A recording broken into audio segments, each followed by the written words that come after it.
जय श्री गणेश। आज सुनेंगे हम करवा चौथ व्रत की प्राचीन कथा। बहुत समय पहले की बात है।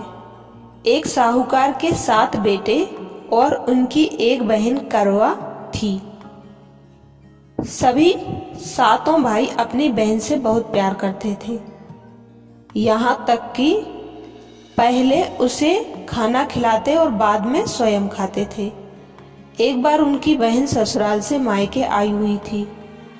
शाम को भाई जब अपना व्यवसाय बंद कर घर आए तो देखा उनकी बहन बहुत व्याकुल थी।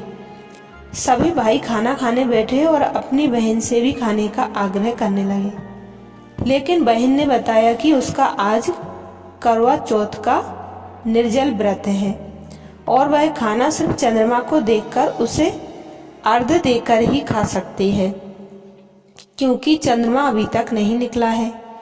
इसलिए वह भूख प्यास से व्याकुल हो उठी। सबसे छोटे भाई को अपनी बहन की हालत देखी नहीं जाती और वह दूर पीपल के पेड़ पर एक दीपक जलाकर चलनी की ओट में रख देता है।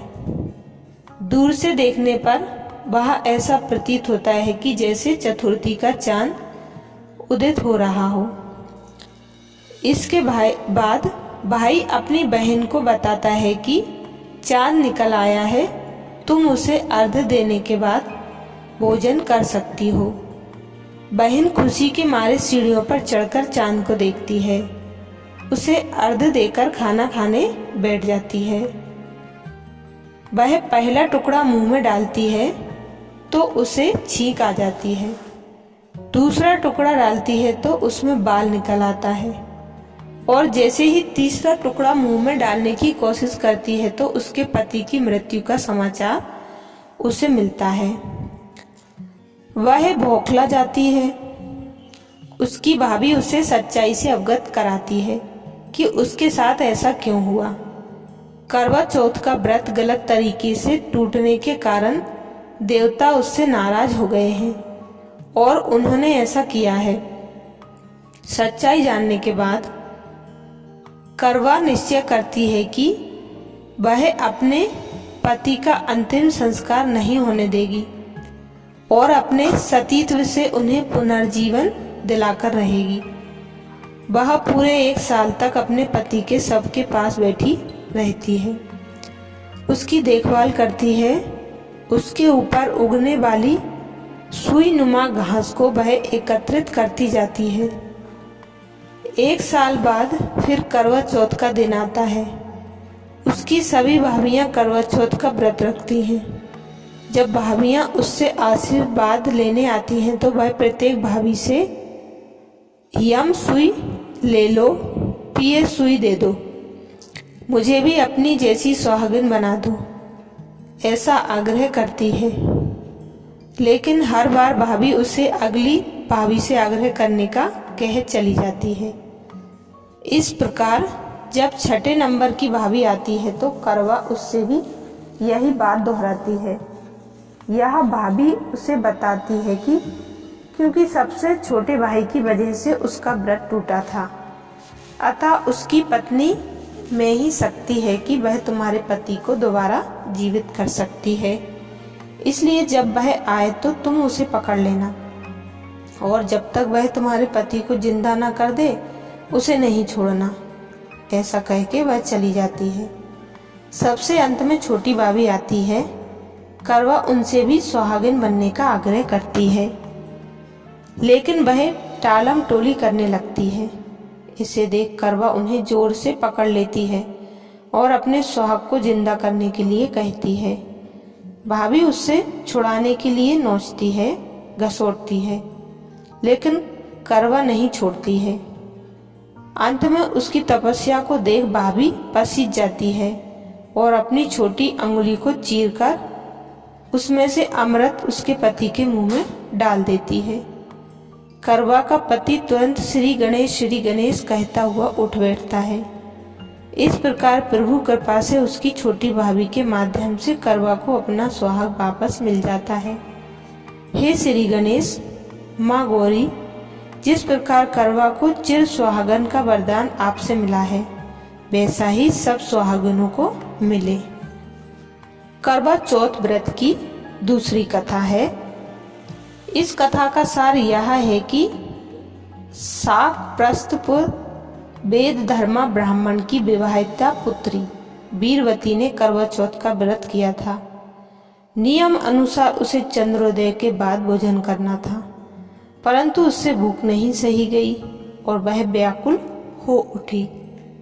उसके भाइयों से अपनी बहन की व्याकुलता नहीं देखी गई और उन्होंने पीपल की आड़ में आतिशबाजी का सुंदर प्रकाश फैलाकर चंद्रोदय दिखा दिया और वीरवती को भोजन करा दिया।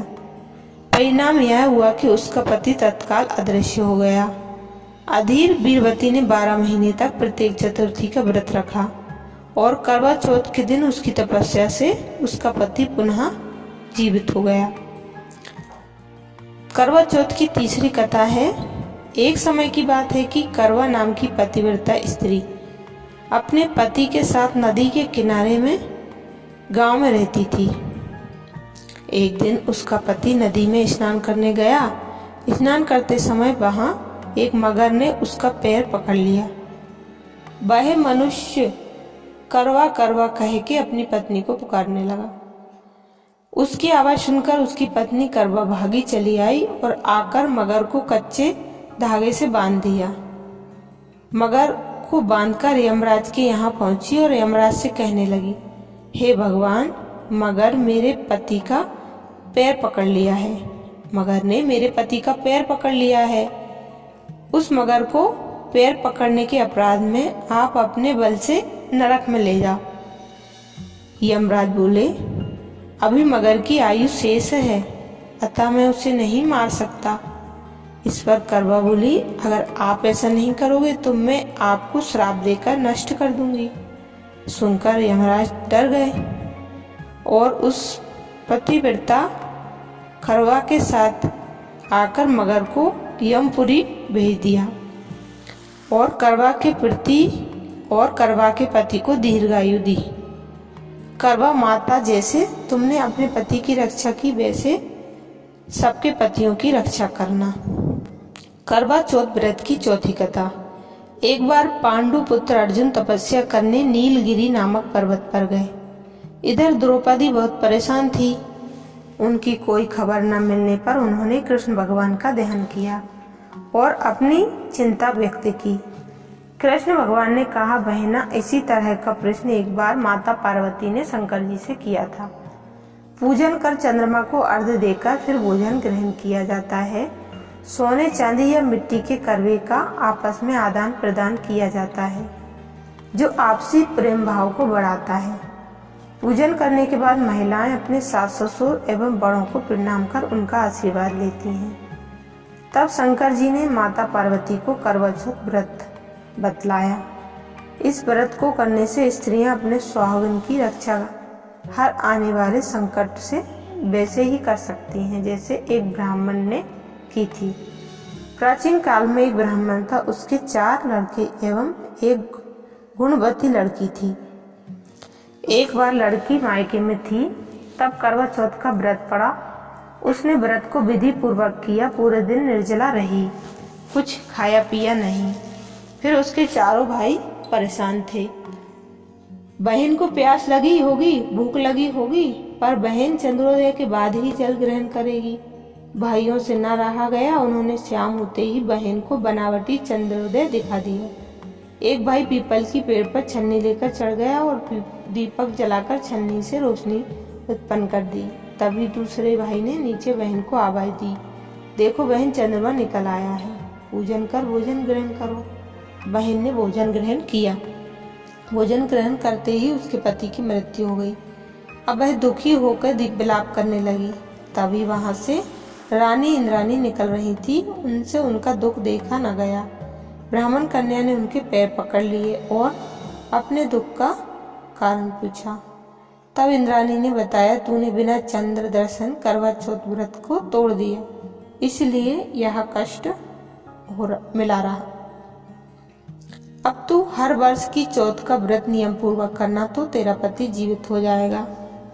उसने इंद्राणी के कहे अनुसार चौथ व्रत किया तो पुनः सौभाग्यवती हो गई। इसलिए प्रत्येक स्त्री को अपने पति की दीर्घायु के लिए यह व्रत करना चाहिए। द्रौपदी ने यह व्रत किया और अर्जुन सकुशल मनोवांछित फल प्राप्त कर वापस लौट आए। तभी से हिंदू महिलाएं अपने अखंड स्वागत के लिए करवा चौथ व्रत करती हैं। अच्छा, जय श्री गणेश।